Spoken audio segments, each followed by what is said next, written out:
In August of 1918, England's Board of Trade introduced identity cards for all members of the Merchant Marines. Of the 270,000 seamen whose identity cards still remain, 23,000 were Irish-born. Almost 400 of these men came from the Dundalk area, and now an exhibition in the County Museum is displaying these cards, providing a snapshot of life for the local men who sailed from 1918 to 1921. What we have here are 370 images of men who served in the Merchant Navy, who all originated in Dundalk. I prefer not to think of them of photographs. I think of them of 370 separate stories, each with a unique tale to tell, with almost sort of their life's history and life story etched upon their very face. This is, I think, history at its best. It's history at its most popular, but it's the story of our families, of each of our ancestors, and it doesn't get any more personal than that. My name's David Snook. As you can hear, I'm not from Dundalk area, I'm from Bristol. And my interest in things maritime started when I was very young. My grandmother used to tell me stories about my grandfather's exploits during the Great War when he was in the Royal Navy. In 1915, he was in the Dardanelles, and the ship he was on was torpedoed and sunk, with a loss of 570 out of the crew of 750. But he survived, and that was one of the most interesting stories for me when I was young. Then in 1982, I moved to Ireland, to Rush, County Dublin, and much later on in around 2000, I decided to check on my grandfather's stories by going to the National Archives in Kew to look at the files there. And I found the description of the loss of the Goliath with the names of the people who were killed.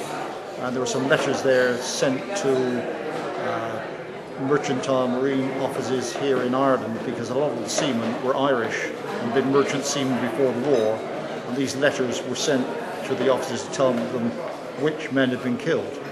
And the letter to Dublin, the first name on the list was a man from Rush.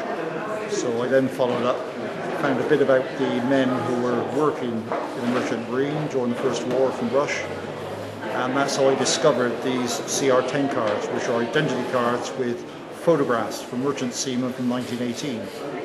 I found 50 of them for Rush, and I put them on an exhibition in Rush then, and I was astonished at the sort of feedback I got from the local people. So when I got the chance 3 or 4 years later on, I decided to see if I could find out how many Irishmen had been in this identity card scheme in 1918. I enlisted my wife, and we went to Southampton, and we went through 300,000 records to find 23,000 Irishmen, and I put it onto a website after that, and then I decided I'd be interested to do exhibitions for seamen from particular areas, maritime areas, see what the reaction was. And this one for Dundalk has got 350, 360 Dundalk men from the period. And what I'm hoping for is that sons and daughters and other relations from the men on the wall will turn up and tell me more about them, because this is only a narrow window, 3 years, 1918 to 21, that's all the information on the board. And what I want to know is what they did next, who's related to who. There's brothers, there's fathers and sons up on the wall. Tell me about them, give me more information. If you've got any documents, bring them into the museum and let's have copies, and let's see if we can develop it a bit. Of the 350, most of them would not be officers. Biggest proportion would be firemen, that's working in the engine room, putting coal in the boilers. This is really before oil. Or seamen. There are a few deck officers, that's seamen officers, and quite a number of engineering officers who might well have been trained at the engineering works here, the railway engineering works.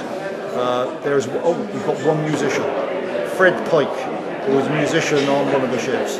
A few surgeons and a few wireless operators. I've got a couple of some information back from my website by email.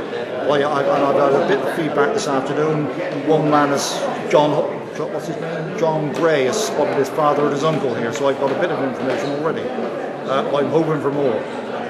It's early days yet. I think it's running till August, September, October. I suppose it depends how popular it is. So if people come along, it'll stay open longer, I'm sure.